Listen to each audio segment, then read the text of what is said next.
Preparing students and educators for a return to the classroom is tough in normal times, but especially so in a pandemic. Joining us now is LA-based cardiologist and researcher Dr. Ernst von Schwarz.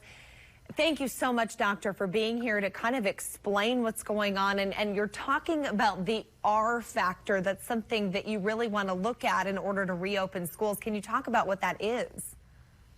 Oh, thank you, Heather, for having me on. Of course. I mean, before we go into that, let me just mention briefly. So everybody talks about that the transmission rate for COVID-19 in children is low.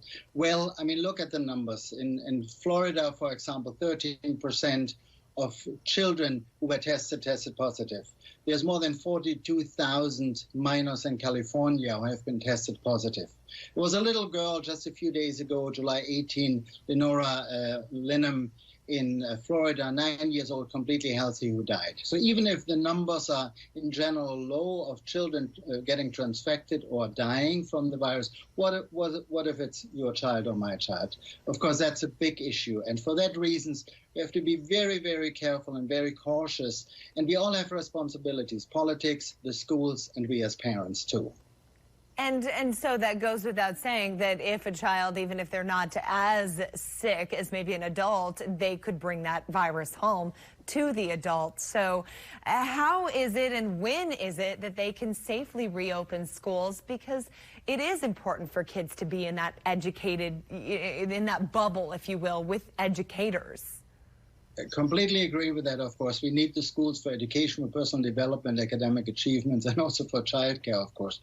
But, I mean, how can this be done? First of all, from the politician side of view, I'm completely against the widely school opening because it should be really community-based, meaning communities who have a high transmission rate, a high R factor, how we call that, should really delay any school opening. But those with an R factor less than 1, meaning less people infect, less people in the future and the virus dies out, they could open in part. But then the schools have responsibilities. They should check the temperature. They should provide COVID testing. In some countries, that's done even every 4 days. And they should reduce the class sizes for the children and ensure that there's appropriate space in between. So each children should have their own desk, their own seats. They should stagger the breaks, and they should encourage children above the age of 3 to wear masks. And that, of course, can be tough for parents to kind of explain safely. Doctor, before we run out of time, what is it that children should do once they return to class that parents can kind of help nudge them in the right direction? Yeah, of course. Parents should, of course, talk to their children about the importance of avoiding social gatherings. So no hugs, no kisses in school. Avoid the large crowds. And when your kids come home, make sure they change their clothes, their shoes, they take a shower like we do when we leave the hospital before they gather with their parents and their grandparents at home.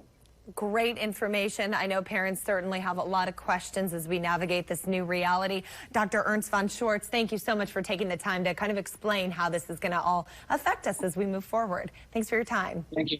Thanks for having me.